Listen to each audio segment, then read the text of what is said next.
I want a prenup, she said, cutting into her steak like she was slicing through my chest. We keep everything separate.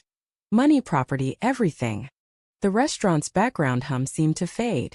The sound of laughter from a nearby table, the clinking of glasses, it all went silent. All I could hear was the steady mechanical beat of my heart. I forced a smile, even though it felt like my face might crack from the strain. A prenup, I repeated like an idiot who hadn't understood plain English. Sophie didn't flinch. Her tone was calm, even practiced. Yes. I just think it's smart. You know, just in case. Just in case. We'd been engaged for 3 months. Together for 6 years. I'd spent those years believing we were building something sacred, something real. The just in case felt like a premonition. But I nodded. Because that's what love had turned me into. A man too afraid to challenge the person who could shatter him. Sure, I said. Whatever makes you comfortable. Her lips curved into a smile that didn't reach her eyes. She reached across the table, brushing my hand. I knew you'd understand. I wanted to believe that moment was about trust. But it wasn't. It was about control. And I didn't see it then, but it was the first red flag waving right in my face. The weeks that followed were off.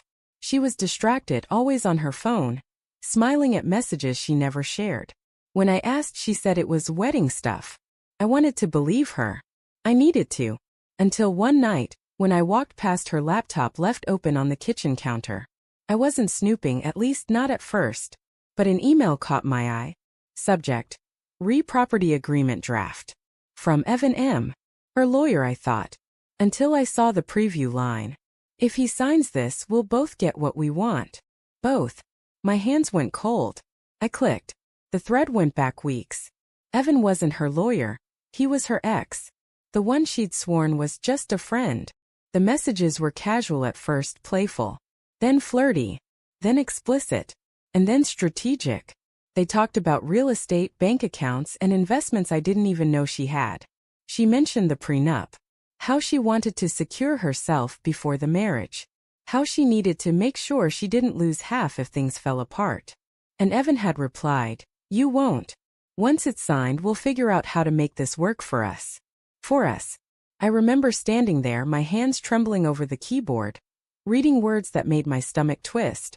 The person I was going to marry had not only stopped loving me, she'd planned an escape route before the vows were even spoken. I didn't say anything that night. I just sat in the dark staring at her when she came home. She smiled at me, kissed my cheek, and poured herself a glass of wine like nothing was wrong. And maybe to her nothing was.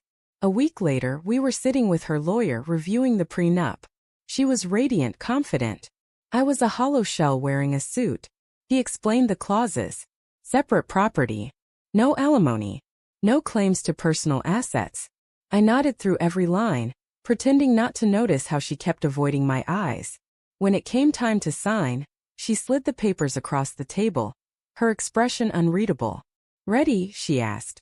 I smiled. "Yeah. Ready." I signed my name. Slowly. Carefully. And then I handed her the pen. She signed too, oblivious to the fact that I had already been to my own lawyer. I'd had him review her draft, and then quietly file my own. The prenup was legal, but it didn't say what she thought it did. Protected me. Not her. 2 months later, I walked into our apartment with a box. Her box. She was on the couch texting. Probably him. "Jake? What's that?" "Your things," I said. "You're moving out." Her face froze. "What are you talking about?" I tossed the printed emails onto the coffee table. "You and Evan. The prenup. The planning. I know everything." Her face went pale. "Jake, it's not what it looks like." "Stop," I said quietly. "I used to think love meant forgiveness. But now I know it means honesty. And you haven't given me that in a long time." She started crying then, reaching for me, but I stepped back. "You wanted everything separate," I said softly. "So now you have it." I left her sitting there, crying into her hands, the ring still on her finger. Outside, the evening air was cold, biting. But for the first time in months I could breathe. Love hadn't failed me. Trust had. And sometimes losing someone isn't the tragedy. It's the mercy you didn't know you needed.